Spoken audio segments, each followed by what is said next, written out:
Hello dear learners. आज की class में हम समझेंगे फिगर्स ऑफ स्पीच, जिन्हें हिंदी में अलंकार कहते हैं, जो कि स्कूल स्टूडेंट्स के लिए भी यूज़फुल हैं और साथ ही साथ कॉम्पिटिटिव एग्ज़ाम्स फाइट करने वाले स्टूडेंट्स के लिए भी बहुत ही यूज़फुल हैं। फिगर्स ऑफ स्पीच को लिटरेरी डिवाइसेस और पोइटिक डिवाइसेस भी कहा जाता है। तो आइए शुरू करते हैं। सबसे पहले डेफिनेशन समझेंगे। A figure of speech is a word or expression used not with its original meaning but in an imaginative way to make a special effect। इसका अर्थ यह हुआ कि फिगर ऑफ स्पीच एक ऐसा शब्द या भाव है जो अपने ओरिजिनल मीनिंग के साथ यूज़ ना होकर एक काल्पनिक तरीके से यूज़ होता है ताकि वह एक विशेष प्रभाव छोड़ सके। डेफिनेशन के बाद यह समझ लेते हैं कि इनका यूज़ क्यों किया जाता है। तो इनके दो मुख्य कारण हैं। पहला, figures of speech enhance the beauty of writing mainly in poetry. इसका मतलब हुआ कि फिगर्स ऑफ स्पीच राइटिंग मतलब लेखन की सुंदरता को बढ़ाते हैं। Number 2, they bring life to the words and make the literature more enjoyable, more interesting और मोर इफ़ेक्टिव। इसका मतलब यह हुआ कि ये शब्दों में जान डाल देते हैं और लिटरेचर यानी साहित्य को अधिक आनंददायक, अधिक दिलचस्प और अधिक प्रभावशाली बना देते हैं। वैसे तो फिगर्स ऑफ स्पीच कई सारे होते हैं, लगभग 20, लेकिन आज की क्लास में हम सिर्फ 4 मेन फिगर्स ऑफ स्पीच को ही समझेंगे, जो कि ज़्यादातर एग्ज़ाम्स में पूछे जाते हैं, चाहे वो स्कूल एग्ज़ाम्स हो चाहे कॉम्पिटिटिव एग्ज़ाम। बाकी के बचे हुए फिगर्स ऑफ स्पीच को हम अगली क्लास में समझेंगे ताकि क्लास ज़्यादा लंबी और बोरिंग ना हो जाए। तो आइए शुरू करते हैं। पहला फिगर ऑफ स्पीच है सिमिली, जो कि बहुत ही इम्पोर्टेंट है और ज़्यादातर एग्ज़ाम्स में पूछा जाता है। सबसे पहले इसकी डेफिनेशन पढ़ते हैं। सिमिली इज़ अ वर्ड और phrase that compare something to something else using the words like और एज। इसका मतलब यह हुआ कि सिमिली एक ऐसा शब्द या भाव है जो किसी चीज़ की तुलना दूसरी चीज़ से करता है। साथ ही इसमें मेनली इन शब्दों का यूज़ होता है, जैसे लाइक और एज। अब एग्जाम्पल के लिए कुछ सेंटेंसेस को देख लेते हैं। Number 1, as good as gold, इतना अच्छा जैसे कि सोना। Number 2, as white as snow, इतना सफ़ेद जितना कि बर्फ़। इसमें कंपैरिजन हो रहा है, यानी तुलना, दो चीज़ों की तुलना की जा रही है। जैसे कोई भी चीज़ इतनी सफ़ेद है जितनी कि बर्फ़, और पहले सेंटेंस में कोई चीज़ इतनी अच्छी है जैसे कि सोना। अब नंबर 3 देखते हैं। Maharana was as brave as a lion, इसमें भी कंपैरिजन हो रहा है महाराणा का एक लायन के साथ। मतलब इसमें यह कहा गया है कि महाराणा इतने बहादुर थे जितना कि एक लायन होता है। बस यहाँ थोड़ा ध्यान ये दीजिए कि वो व्यक्ति जो हैं वो लायन नहीं हैं, लेकिन उनकी तुलना लायन से की जा रही है। मतलब उन्हें किसकी तरह बताया गया है? एक लायन की तरह। अब देखते हैं number 4, this boy swims like a fish, यह लड़का मछली की तरह तैरता है। अब इसमें भी लड़के की तुलना फ़िश से की गई है, लेकिन वह लड़का फ़िश तो नहीं है, बस उसकी तुलना किससे की गई है? फ़िश से। उसे एक फ़िश की तरह बताया गया है। अब देखते हैं 5वां example, twinkle twinkle little star. इस पोयम में एक लाइन आती है, like a diamond in the sky.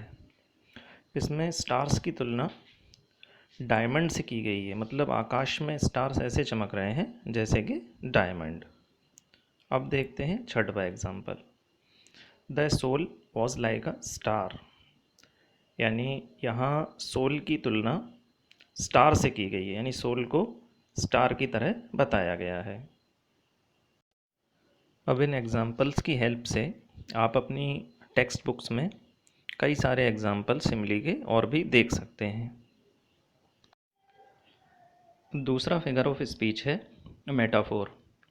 यह भी ज़्यादातर एग्ज़ाम्स में पूछा जाता है। आइए सबसे पहले इसकी डेफिनेशन समझ लेते हैं। ए वर्ड और phrase that is used in an imaginative way to show that somebody और something has the same qualities as another thing. इसका अर्थ यह हुआ कि मेटाफोर एक ऐसा शब्द या वाक्यांश है जिसका यूज़ काल्पनिक रूप से किया जाता है। इसमें यह बताया जाता है कि किसी एक व्यक्ति या वस्तु के गुण किसी दूसरी चीज़ या व्यक्ति से मिलते हैं। मेटाफोर में भी एक तरह का कंपैरिजन ही किया जाता है। आइए अब इसके कुछ एग्जाम्पल समझ लेते हैं। फर्स्ट एग्जाम्पल है the night was a tiger in the fight. इसमें टाइगर और नाइट दोनों के गुण बताए गए हैं, दोनों को एक समान बताया गया है। अगर इस सेंटेंस को इस तरह पढ़ें, the night was like a tiger in the fight, तो लाइक के कारण इसका अर्थ निकलेगा कि नाइट जो है वो फाइट में टाइगर के समान था, तब ये सेंटेंस सिमिली का हो जाएगा। लेकिन हम यहाँ डायरेक्टली नाइट को टाइगर बोल रहे हैं, तो ये सेंटेंस जो हुआ, ये एग्जाम्पल हुआ मेटाफोर का, यानी इसका फिगर ऑफ स्पीच बना मेटाफोर।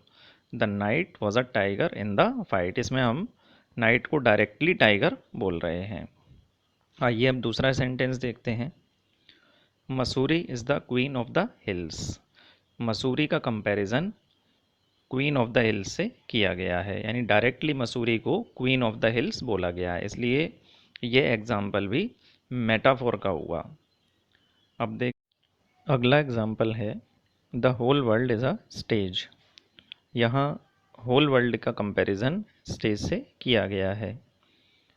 और नंबर 4 है the night is a big black cat. यहाँ नाइट को बिग ब्लैक कैट कहा गया है, मतलब उसका कंपैरिजन बिग ब्लैक कैट से किया गया है, इसलिए ये एग्जाम्पल भी मेटाफोर का बना।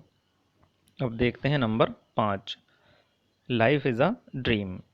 यहाँ लाइफ को ड्रीम बोला गया है। अगर इस सेंटेंस को हम इस तरह कहें, life is like a dream, तो ये सेंटेंस सिमिली का हो जाएगा, लेकिन इसमें डायरेक्ट लाइफ को ड्रीम बताया गया है, इसलिए ये एग्जाम्पल बना मेटाफोर का। तो मेटाफोर को समझने के साथ हमने सिमिली और मेटाफोर के डिफरेंस को भी समझ लिया है, क्योंकि ज़्यादातर स्टूडेंट्स इसमें कंफ्यूज हो जाते हैं। सिमिली और मेटाफोर लगभग एक जैसे दिखाई पड़ते हैं, इसलिए उनमें थोड़ा आइडेंटिफाई करना कठिन हो जाता है। अब हमने दोनों को एक साथ समझ लिया है, मेटाफोर के एग्जाम्पल से सिमिली को भी अंडरस्टैंड किया है। आई होप आप अच्छी तरह से समझ पाए होंगे। तीसरा फिगर ऑफ स्पीच है पर्सोनिफिकेशन। इसकी डेफिनेशन पढ़ लेते हैं। It is a figure of speech in which non living objects are spoken of as having life and intelligence. इसका अर्थ यह हुआ कि पर्सोनिफिकेशन एक ऐसा फिगर ऑफ स्पीच है जिसमें निर्जीव वस्तुओं को ऐसा माना जाता है जैसे कि वे जीवित हैं, मतलब उनमें जान भी है और साथ ही बुद्धि भी। अब इसके एग्जाम्पल देख लेते हैं। पहला एग्जाम्पल है it's spring and the garden is changing it's clothes. इसे एक पोयम से लिया गया है। इसमें यह बताया जा रहा है कि यह बसंत का मौसम है और गार्डन अपने क्लोथ्स को चेंज कर रहा है। यहाँ गार्डन को जीवित व्यक्ति मानकर बात की जा रही है, इसलिए इसमें पर्सोनिफिकेशन फिगर ऑफ स्पीच होगा, क्योंकि गार्डन अपने आप से तो क्लोथ्स चेंज कर नहीं सकता, लेकिन उसे एक पर्सन की तरह माना जा रहा है। दूसरा एग्जाम्पल है लाइट हैड कॉन्कर्ड डार्कनेस। इसका अर्थ हुआ प्रकाश ने अंधेरे को जीत लिया है। इसमें भी लाइट को एक पर्सन की तरह माना जा रहा है। थर्ड एग्जाम्पल है the leaves were dancing in the wind. इसका अर्थ यह हुआ कि पत्तियाँ हवा में डांस कर रही हैं। अब पत्तियाँ खुद से तो डांस कर नहीं सकती हैं, लेकिन उन्हें यहाँ कोई जीवित व्यक्ति मानकर बात की जा रही है। फोर्थ एग्जाम्पल है द बुक्स लव हर। इसका मतलब हुआ बुक्स उसे लव करती हैं। बुक्स भी चूँकि नॉन लिविंग बींग्स हैं तो अपने आप से तो वो खुद कोई काम कर नहीं सकती, लेकिन यहाँ भी उन्हें एक पर्सन मानकर बात की जा रही है। तो इस तरह से हमारा figure of speech personification complete होता है। हमारा अगला फिगर ऑफ स्पीच है एलिट्रेशन। आइए इसकी डेफिनेशन पढ़ लेते हैं। Alliteration is a literary device that reflects repetition in two or more nearby words of initial consonant sound. Example देखिए, शी शट्स द डोर और किड्स कार। इसका अर्थ यह हुआ कि एलिट्रेशन एक ऐसा लिटरेरी डिवाइस है जिसमें दो और दो से अधिक शब्दों की शुरुआत कॉन्सोनेंट साउंड से होती है। इसमें फर्स्ट लेटर कोई मैटर नहीं करता, पर साउंड ही मैटर करता है। जैसे कि शी शट्स द डोर, यहाँ एस रिपीट है और साउंड भी, पर कभी कभी लेटर्स अलग होते हैं पर साउंड एक ही होता है। जैसे कि किड्स कार।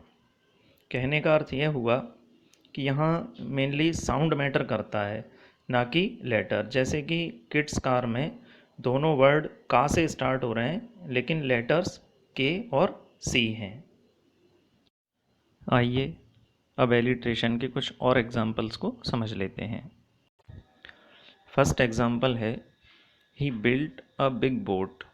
इसमें लेटर बी का रिपीटिशन बार बार हो रहा है और ये कॉन्सोनेंट भी है। नंबर 2 देखते हैं, come and clear the house. इसमें सी का रिपीटिशन हुआ है। नंबर 3 देखिए, two lazy lizards are lying on the wall. यहाँ लेटर एल का रिपीटिशन बार बार हो रहा है, इसलिए इसमें भी फिगर ऑफ स्पीच एलिट्रेशन हुआ। नंबर 4 देखिए, Nishi noted all new answers.